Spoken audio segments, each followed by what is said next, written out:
I think a lot of us are very familiar with the world of process, and if we cast our minds back to the time of the recession, there was huge panic at the C-level because data wasn't available, information wasn't available, specifically around liabilities. So CEOs and CFOs just didn't know what their liabilities looked like, and therefore they didn't know what their cash flow projection might look like, and there was a panic. And all of a sudden, the shared services directors and people in purchase to pay were given this responsibility when, in a way, they'd been denied some responsibility and some power in the past, given responsibility to go and sort out the process so that the C-levels could actually figure out what their cash flow projection actually looked like. So over the past, really 4 or 5 years, there has been a massive focus on process. There's been the emergence of purchase to pay process owner, aligning finance and procurement, the global process owner, making sure that from a governance perspective, the global process owner has the kind of authority and power that they should be having. So there's been a big focus on process. And really we've seen that process has been sitting at the heart of the shared services world. And that makes an awful lot of sense. And if you think about the impact that process is having, it's taking the word of the customer and it's translating it into the service that should be extended, and that's having the impact on the process flow, and therein having an impact on how the functions liaise with each other and align with each other, especially in this case, finance and procurement, how the people are managed and KPI'd and focused, how systems are actually set up, and how the organisation itself is actually run. The finance organisation and the purchasing organisation is actually run. And wrapped around all of that is the governance, so the relationship between the customer and the shared services organisation, and within the shared services itself there is governance. But what the focus of this event is about today is obviously looking at that world, the world of shared services and the relationship you have with your customer, but really kind of zooming out on that, if you will, and looking at the business as a whole. So if you think about it, the analogy that I'm using here is obviously a boat, and your business that you work within that has potentially tens of thousands, hundreds of thousands of people within it is an organisation that's going in a certain direction. And my question to you really is, do you know specifically the direction that your organisation is actually moving in? So whatever boat you might be, do you know the destination point that you are heading for? Is it an island with lovely palm trees? Is it a kind of a very busy port? Where is your company going over the next 12 months? And how close to that information do you genuinely feel that you are? And why is it important? So let's just spend a moment to go through the service pyramid. Many of you will be very familiar, and you've worked with a lot of consultants and people in your team about determining something similar to the service pyramid.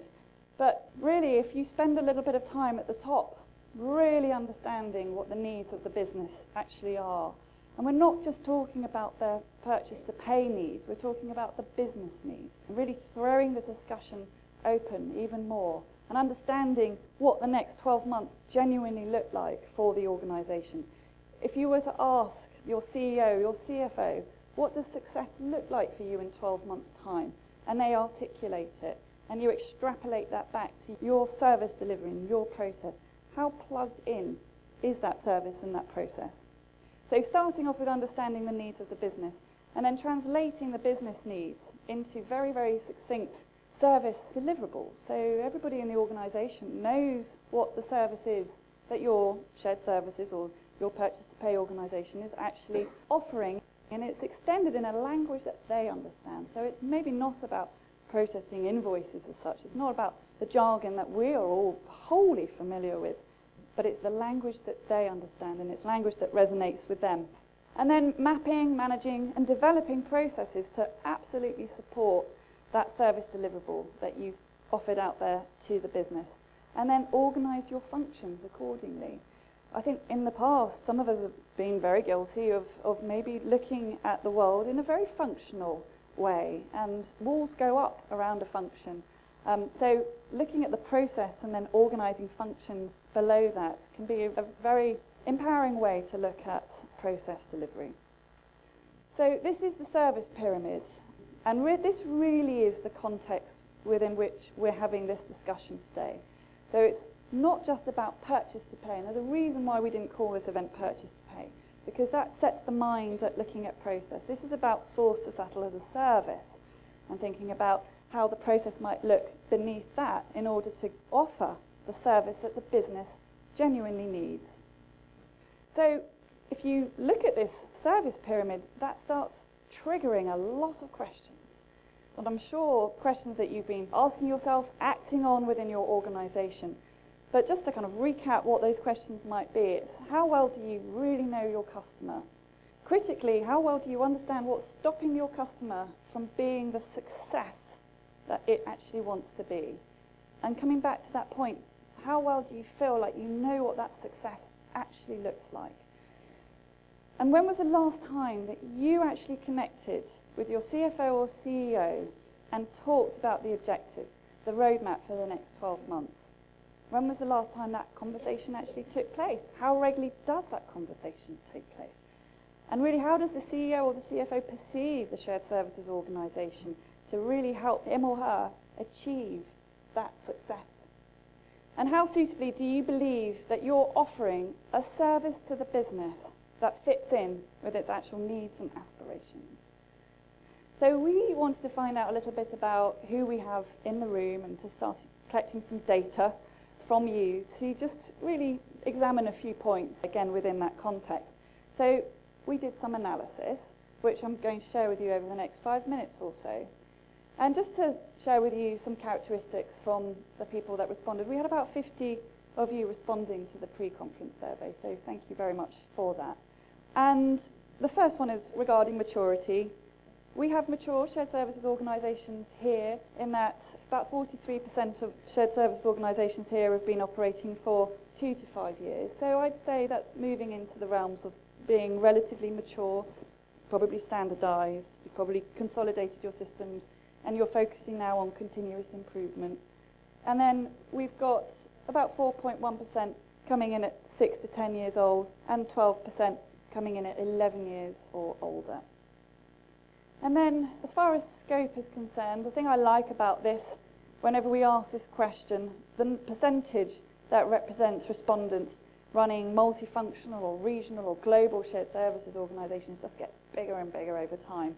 So we've got about 50% of the room who are running regional, multifunctional shared services or global business services. So about 50% of you. And as far as functions are concerned, we're looking at the 50 respondents mainly running finance and accounting shared services, 40% of respondents running HR services, and interestingly actually, because of the nature of the discussion, only 22% actually have procurement sitting in shared services today. And marketing, interestingly, coming in at 2%. So we're going to be drawing on these figures again and referring back to them a little bit later. And as far as invoice volumes, that's always quite indicative of the size of the shared services organisation. A large percentage of respondents are processing between 200,000 and 1.2 million invoices. The 18%, the 6%, the 2%, all 200,000 invoices per annum or more, and 16% of you with 1.2 million invoices or more. So again, sizable organisations here. So that's a little bit about the profile of the respondents. Now let's find out a little bit about the relationship between the shared services organisation and customers that you have. In the context of your shared services organisation and your internal customers, what does providing a good service actually mean to you? We can see here that 85%, with the little exclamation mark against it, 85, nearly 86%, providing a good service as being seen as good value for money. So that's coming in around the cost-saving initiative, the cost-saving imperative that a lot of shared services organisations have had right from the start. And coming in at just shy of 82%, providing high levels of customer service. So this is not always in second position. So it's very encouraging that this is so high up. And at 77%, this purple bar here coming in at ensuring financial control and financial compliance. So if customer service is so important to you, how would you actually describe the levels of customer satisfaction within your shared services organisation today? You can see here we've got 8.3 saying poor, 6% saying mixed, 23% saying fair, and then the remainder, 52%, coming in at good. So that's encouraging. And 10% coming in at excellent. Now remember that these are self-marked. So you're not asking your customer to rate you. It's just a personal opinion as to how good you think your service actually is. And I think this is a very important point. An important point illustrated here, because when we asked in your last customer satisfaction survey, how did you actually score? And we've got some lovely colours down here explaining, well, we're between 41 and 50%, and then all the way up to over 90%, just 7% of you saying over 90%. But the thing I'd really like to focus in on is that 44% of respondents didn't actually know. So this kind of starts the ball rolling, if you will, around the discussion. If customer service is so important, and if what you're doing is really about plugging in with the needs of the business, if you don't know how happy your customer is or how delighted your customer is, or what makes your customer actually satisfied with the service that you're offering, that starts opening up a number of questions. To really just ask yourself, why are you doing all of this, and what direction are you actually moving in, and what is the purpose, the raison d'etre of the shared services organisation, and specifically the purchase to pay process within the shared services organisation. So asking yourself, should you actually know the direction that the company is moving in? How important is that? How much does that actually have an impact on the service that you're offering and the process that supports that service? But it is critically important, because if your organisation is actually wanting to go to the beautiful island with the palm trees, and that's the plan, but you don't know that plan, and you're busying yourself making sure that your process is excellent, but to what end? When was the last time you checked in with your customer and asked them? The direction that you actually end up going in could look quite different. So let's come back to service for a moment, and let's just spend a short while just figuring out a little bit of the differences between those that rated themselves as high or good in customer satisfaction and those that rated themselves as poor, mixed or fair. So I'm not expecting you to see the level of detail here, but I just really want to focus on a couple of pointers. Here you can see those that had good or excellent customer satisfaction, and over here, poor, mixed or fair. And this bar here looks at how well are you doing as far as technology meeting the needs of shared services. And you can see here, a bit of purple, that means that the people that had excellent or good said actually the technology to meet the needs of shared services, the deployment is excellent, coming in at 11%, and 30% good, whereas only 20% good on those that had fair or mixed. And you can see here, as far as poor is concerned, the deployment on the technology to meet needs of shared services coming in at 32%. So you can see a real difference between the two when you're starting to look at hard trends. And then alignment and collaboration between departments, which is key for purchase to pay to be successful. 52% good over here, and only 17% good on the poor, mixed or fair side. And then as far as process standardisation, we're coming in at 4% excellent. We believe we've got excellent process standardisation, say the excellent or good. Coming up 4% here, 63% good over here, and only 11% good over there. So you can see the data is telling quite a specific story about those that have excellent or good levels of customer satisfaction and those that have poor. So let's just come back out again and have a look at the objectives of the respondents. So what are your strategic objectives? And you can see here that 72% of you are focusing on standardising process, and 62% of you here are looking at improving customer service and customer satisfaction. So again, it keeps coming back as a really main topic, front of mind topic for procurement people, process people, finance people in this room. And let's just layer on top of that another objective, which is about growth of your shared services organisation. And basically what you can see here, that everyone above this green bar is looking to grow. So shared services organisations are growing. We've got only just shy of 21% who are either it's not applicable or we're not looking to expand right now. But 80% of respondents are looking to grow. And we find a uniformity in response when we ask this question, that the majority of people, and it's normally in the 80-90% of respondents in shared services, are actively looking to grow. And as far as where that growth will take place, we looked at the functions that are being managed today and then the functions where there is growth opportunity. And you can see about 23-24% finance and accounting. But if you just run your eye down to marketing, 100% of respondents said they're actually looking to bring in marketing.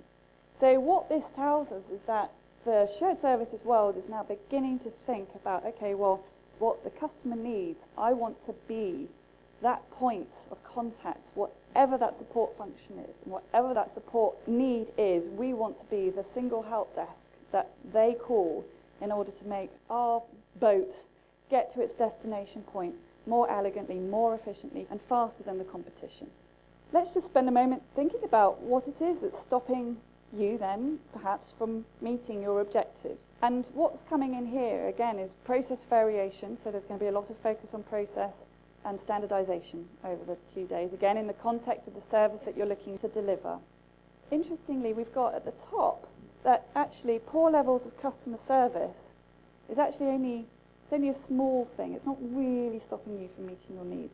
And I'm just throwing it out there, I'm just begging the question, if you don't know what you scored in your last survey, are you sure that the levels of customer service that you're offering are exactly what your business needs? I think what this tells me is that there could potentially be something that might be overlooked here and is absolutely worthy of a deep and further investigation. So to start wrapping up this piece, if you take the time or more time to focus on what good looks like for your organisation, for the ship, for your customer in the next 12 months, really understanding what that picture looks like, then making sure that the service and the organisation that you offer them really helps them get there faster or more elegantly. I'm fairly sure that the challenges that we ranked on the previous slide that impede progress may likely fade away. So this, ladies and gentlemen, is very much about how you can understand your customers' needs better, focusing on, so really this is coming back to the service pyramid, redesigning your service delivery to fit in with those needs and looking at the communication that you use, the language that you use, and then re-engineering your process and your functions, your organisational system, so that your organisation can reach its destination point more elegantly, ahead of time, and in a state of celebration. So that is the focus, ladies and gentlemen, the context in which we're having this discussion today.